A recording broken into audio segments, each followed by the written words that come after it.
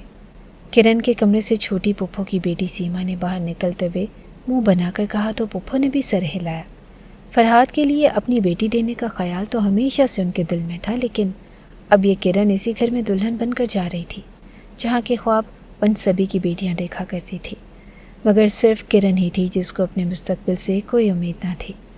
گھر میں شادی کے ہنگامے جاگ اٹھے، اسے مائیوں بٹھایا گیا تو اس زرد رنگ کے جوڑے میں وہ بالکل سرسوں کا پھول لگنے لگی۔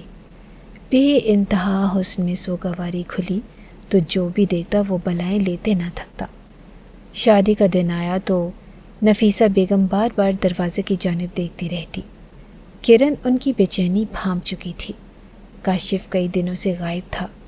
نفیسہ بیگم نے اسے کئی فون کالز کر ڈالی اور وہ چاہتی تھی کہ بہن کی شادی پر اس کا اکلوتا بھائی تو موجود ہو، مگر کاشف نے ان کی کسی فون کال کا جواب دینا بھی ضروری نہ سمجھا۔ امی آپ پریشان مت ہوں، بھائی آ جائے گا۔ کرن نے انہیں تسلی دی تو نفیسہ بیگم سر جھٹکتے ہوئے اس کی جانب پڑی۔ چلو تم اٹھو، تیار ہو جاؤ، بیوٹیشین کو تو تم نے منع کر دیا ہے، اب خود ہی اچھا سا میک اپ کر لینا۔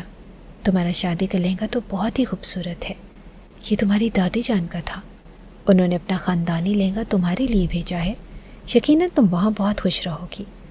نفیسہ بیگم نے محبت سے کرن کو کہا تو اس نے نظر گھما کر بیڈ پر پھیلے اس شاندار اور اسی جوڑے کو دیکھا جس کا شاندار کام آج بھی اس کی لاکھوں روپے کی قیمت گنوا رہا تھا۔ خاموشی سے جوڑا اٹھا کر وہ کپڑے تبدیل کرنے چلی گئی۔ لباس پہن کر وہ باہر نکلی تو آئینے کے سامنے کھڑے ہوتے اسے یقین ہی نہ آیا کہ وہ اتنی حسین ہے۔ بالوں کو سادہ سے جوڑے میں لپیٹتے ہوئے اس نے میز پر دھری بہت ساری کلیاں اٹھا کر جوڑے کی گرد لپیٹ لیں۔ میک اپ میں اسے ویسے ہی مہارت تھی اور ہلکا پھلکا میک اپ کر کے اس نے خود کو دلہن کے روپ میں ڈھال لیا تھا۔ وہ مزید لوگوں کی باتیں نہیں سننا چاہتی تھی۔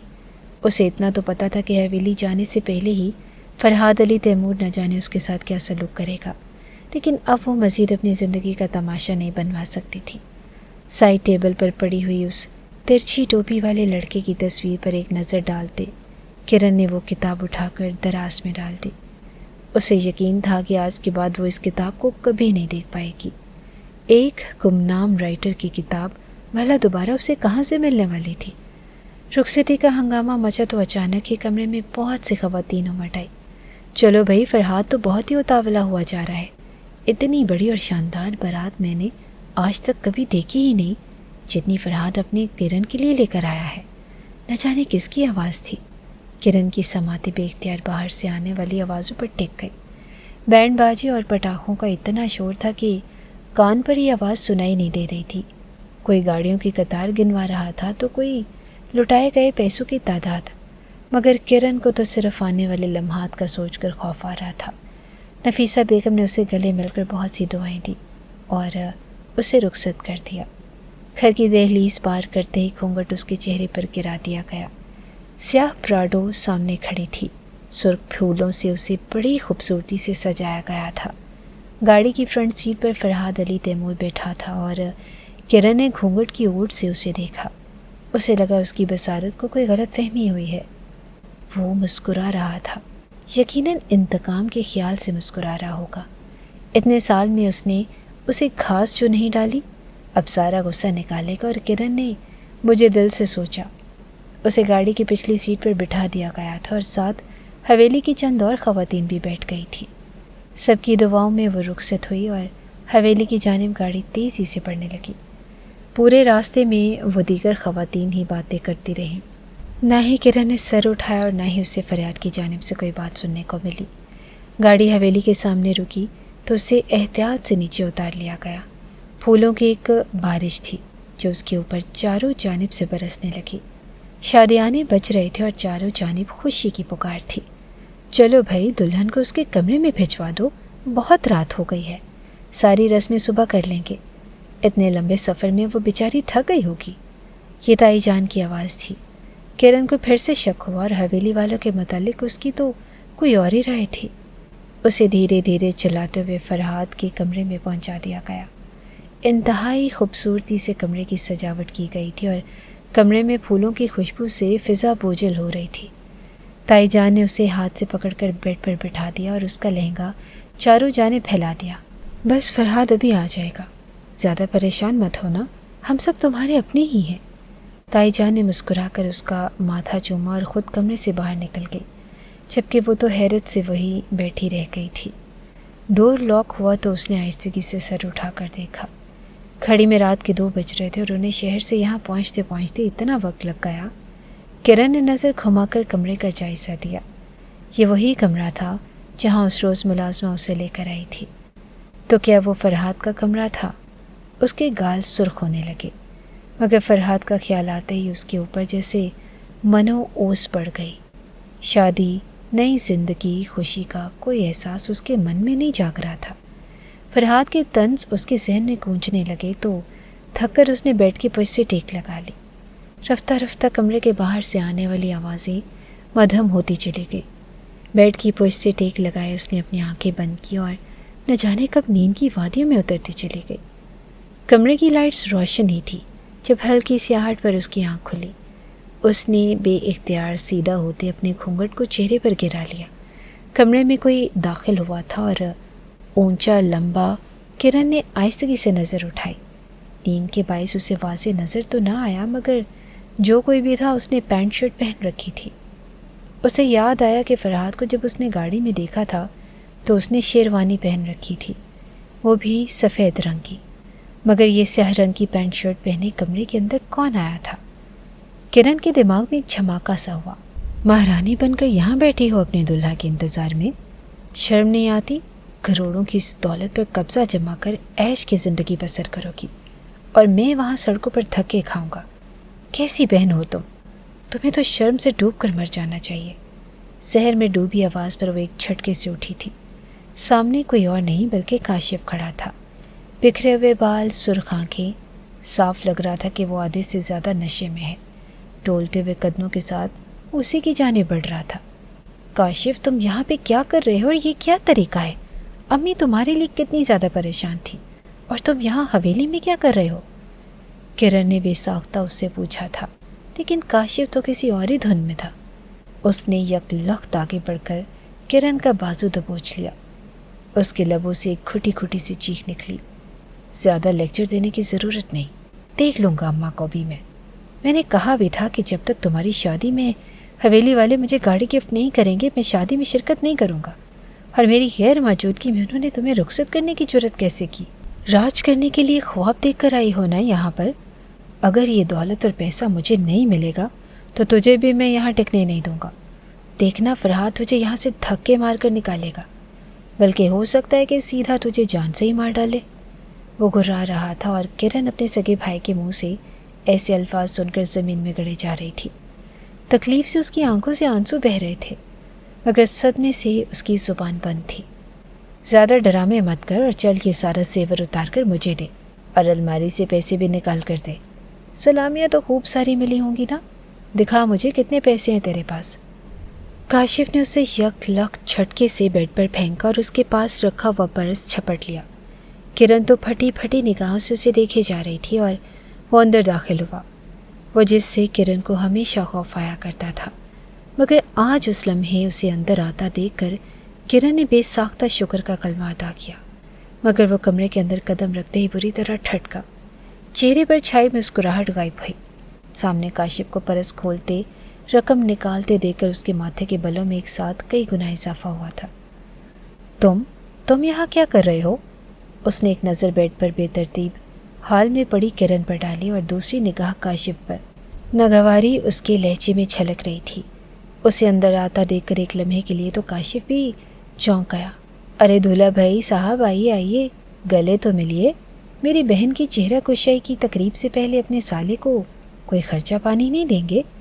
ایک آنکھ دباتے ہوئے وہ عامیانہ انداز میں بولا تو کرن شرم سے زمین میں گڑ کر رہ گئی، مگر فرحاد، اس کا تو چہرہ پل بھر میں دھواں دھواں ہو گیا تھا۔ یہ کیا بکواس کر رہے ہو؟ کیسا خرچہ؟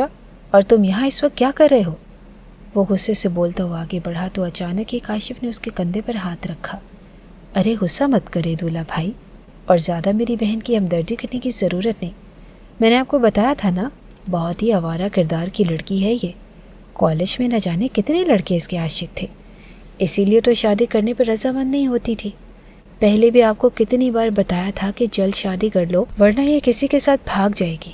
لیکن آپ شادی تو کر لی، لیکن مجھے میرا انعام دینا بھول گئے. کاشف دبا کر بولا تو بیڈ پر بیٹھی کرن پر جیسے سکتہ طاری ہو گیا.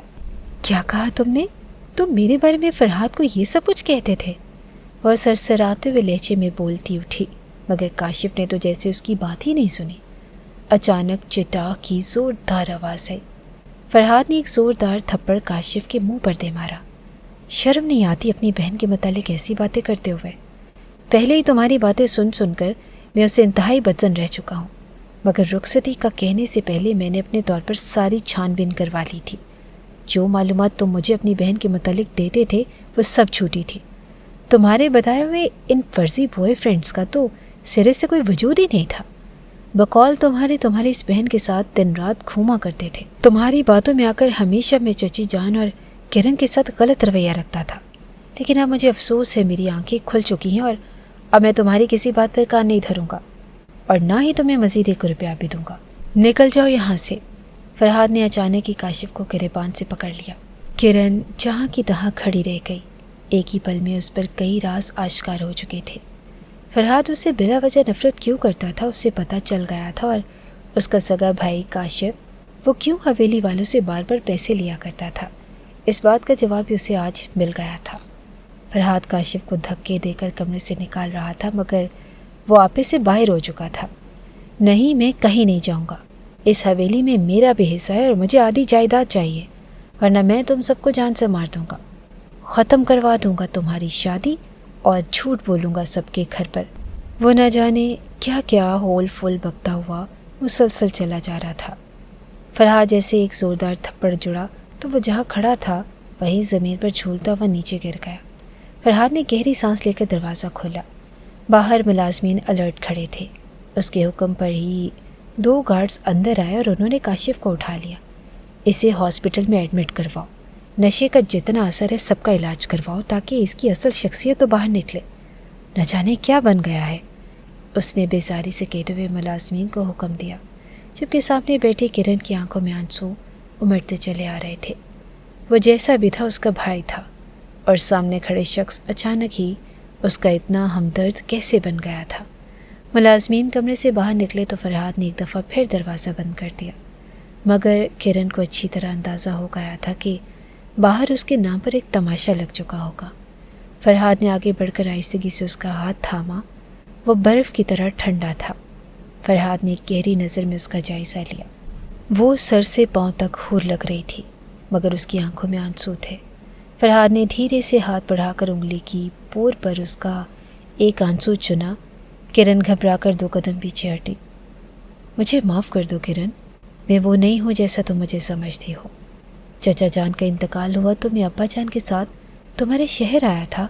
تمہارے گھر میں تمہارے بھائی کاشف سے میری دوستی ہوئی. وہ بہانے سے مجھ سے پیسے لینے لگا. میں بھی اسے اپنا چچا زاد بھائی سمجھ کر مدد کر دیا کرتا، مگر میں نہیں جانتا تھا کہ وہ کس کماش کا لڑکا ہے. مجھے پہلی نظر میں ہی تم سے محبت ہو گئی تھی. تمہارا بھائی خیال کرتے کرتے میں نے اپنے دل کا راز اس پر کھول دیا. میں چاہتا تھا کہ جب میں رشتہ بھیجوں تو وہ چچی جان کو اس رشتے کے حق میں راضی کرے، لیکن وہ تو الٹا مجھے استعمال کرنے لگا. تو ہماری معلومات مستق دینے کے بہانے وہ مجھ سے بار بار پیسے بٹورنے لگا. میں کبھی خوشی سے اور کبھی پریشانی سے اس سے پیسے دیتا رہتا، لیکن ساتھ ہی وہ مجھے تمہارے بارے میں عجیب و غریب باتیں بتاتا. کبھی کہتا کہ تمہارے لڑکوں کے ساتھ دوستیاں ہیں، کبھی کہتا تم آدھی رات کو آوارہ کرتی رہتی ہو. میں گھر میں تمہارے رشتے کے متعلق بات کر چکا تھا اور اب پیچھے بھی نہیں ہٹ سکتا تھا، اسی لیے میں نے رشتہ کرنے کی ٹھانی. لیکن جب ہم نکاح کرنے کے لیے تمہارے گھر پہنچے تب تمہارے بھائی نے مجھے بتایا کہ تم اعلیٰ تعلیم کے لیے ملک سے باہر جانا چاہتی ہو تاکہ وہاں آزادی سے گھوم پھر سکو. اسی لیے میں نے وہاں تعلیم کی مخالفت میں بات کی. میں جلد از جلد تمہیں اپنے پاس لانا چاہتا تھا. اس کے بعد بھی جب بھی میں نے تعلیم کی مخالفت میں یا تمہارے خلاف کوئی بات کی، اس کے پیچھے کاشف کی گئی باتوں کا ہی اثر ہوتا تھا. حقیقت نہ تو مجھے تمہاری پڑھائی سے کوئی مسئلہ ہے اور نہ ہی مجھے تمہارے کردار میں کوئی شبہ نظر آتا ہے. اور آج جب میں نے اپنی ساری تفتیش مکمل کر لی ہے تو میں اپنی پچھلی ساری سوچوں پر شرمندہ ہوں.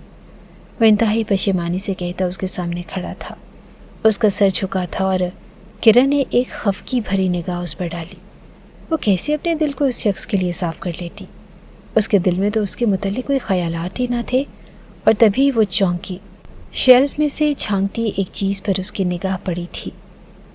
وہ کیا ہے؟ وہ بے اختیار ہی اس کی جانب بڑھی۔ فرحاد نے اس کی نظروں کے تعاقب میں مڑ کر دیکھا۔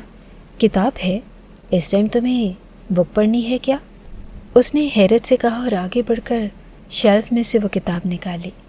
کتاب کے اوپر وہی اسکیچ والا لڑکا تھا۔ یہ وہی ناول تھا جو کرن اپنے گھر میں پڑھا کرتی تھی۔ کرن نے بے تابی سے ناول کو اپنے ہاتھ میں لیا اور یہ آپ کے پاس کیسے؟ صفحے پلٹاتے اس نے حیرت سے پوچھا تو فرحاد جیسے ہنس پڑا۔ میرا ہی لکھا ہوا ناول ہے تو میرے پاس ہی ہوگا نا؟ اس کی بات پر کرن پر جیسے ساتوں آسمان ٹوٹ پڑے تھے۔ آپ کا لکھا ہوا ناول؟ کیا مطلب؟ کتاب اس کے ہاتھ میں تھی اور نگاہ اس کی فرحاد پر جمی تھی۔ وہ آہستگی سے بالوں میں ہاتھ پھیر کر بولا، اور وہ دراصل کیا بات ہے نا بیوی کہ میں اتنا بھی برا نہیں ہوں جتنا نظر آتا ہوں۔ میں ایک جاگیردار ضرور ہوں لیکن میرے اندر ایک آرٹسٹ بستا ہے۔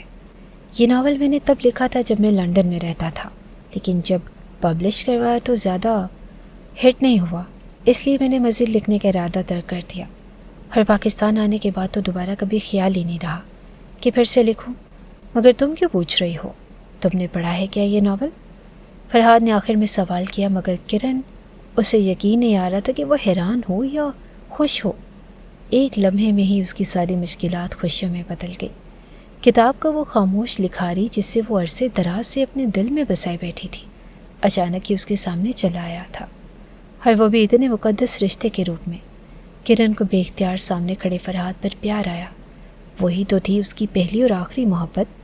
جو کچھ فرحاد نے کہا تھا اس کے حرف بحرف پر کرن کو یقین آ چکا تھا۔ کتاب بند کر کے مسکراتے ہوئے اس نے ٹیبل پر رکھ دی۔ جی ہاں، میں نے پڑھا ہے، اسی لیے میں اس کتاب کو پہچان گئی، اس نے مسکراتے ہوئے کہا۔ فرحاد کو سمجھ تو نہ آیا، لیکن وہ اتنی خوبصورت لمحات کو الجھن کی نظر نہیں کرنا چاہتا تھا۔ کرن کا ہاتھ تھام کر اسے بیڈ پر اپنے برابر بٹھاتے ہوئے اس نے پھر سے پوچھا، کیا تم نے مجھے معاف کر دیا؟ فرحاد کے سوال پر کرن کھل کر مسکرا اٹھی۔ جی ہاں، بس مجھے میرے ایگزامس دے لینے دیجیے، کرن نے جملے کے آخر میں کہا تو فرحاد دھیرے سے ہنس پڑا۔ یہ ایگزام کیا؟ تم جتنے مرضی ایگزامس دے سکتی ہو، مجھے کوئی اعتراض نہیں، بلکہ بابا جان اور امی جان کو بھی تمہارے پڑھنے سے کوئی اعتراض نہیں۔ نفیسہ چچی بھی کل صبح حویلی آ جائیں گی اور وہ یہیں رہا کریں گی، کیونکہ ایک اکیلی عورت کے شہر میں رہنا مناسب نہیں۔ اب خوش؟ وہ کرن کی جانب جھکے کہہ رہا تھا، اور وہ حیرانی بھری نظروں سے اسے دیکھتے ہوئے سوچ رہی تھی کہ وہ اس کی کس نیکی کا صلہ تھا جس نے اس کی ساری مشکلات کو اپنی پوروں پر چن لیا تھا۔